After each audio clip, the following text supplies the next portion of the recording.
नमस्कार, आप देख रहे हैं न्यूज़ 18 का डिजिटल प्लेटफॉर्म और मैं हूं आपके साथ जागृति खंतवाल। और आज जिस खबर के बारे में हम आपको बताने जा रहे हैं, दरअसल ये कहानी सिर्फ एक नेता के पार्टी बदलने की नहीं है, इसमें एक बड़ी विडंबना भी छिपी है।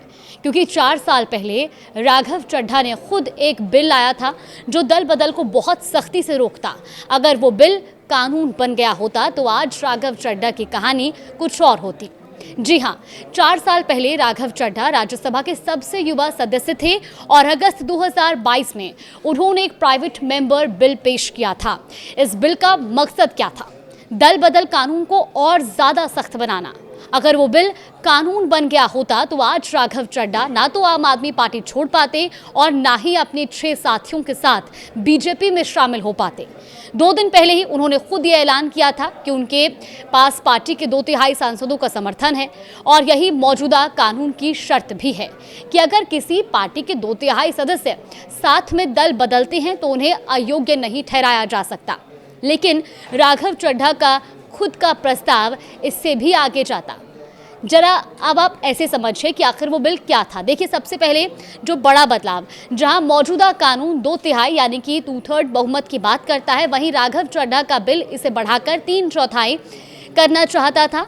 मतलब अगर किसी पार्टी में 10 सदस्य हैं तो 7 नहीं बल्कि कम से कम 8 सदस्यों का समर्थन जरूरी होता। उस बिल का दूसरा प्रावधान क्या था? अगर कोई सांसद या विधायक चुनाव जीतने के बाद पार्टी बदलता है तो उसे 6 साल तक चुनाव लड़ने से रोका जाए। और तीसरा अहम नियम उस बिल का था कि रिजॉर्ट पॉलिसी पर लगाम लगाने के लिए अगर कोई नेता सरकार से समर्थन वापस लेता तो उसे 7 दिन के अंदर स्पीकर या चेयरमैन के सामने पेश होना होगा, वरना उसे अयोग्य घोषित किया जा सकता है।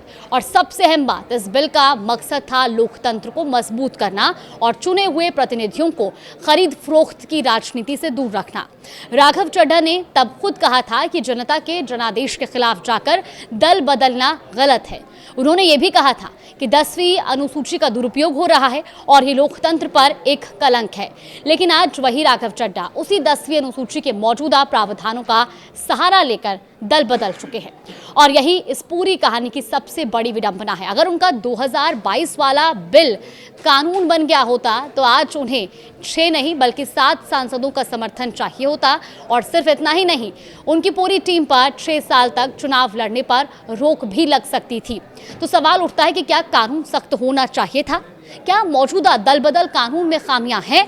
और सबसे बड़ा सवाल, क्या राजनीति में सिद्धांत वक्त के साथ बदल जाते हैं? ये कहानी सिर्फ एक नेता की नहीं है, ये कहानी है लोकतंत्र की और उन नियमों के इस्तेमाल की। आप क्या सोचते हैं?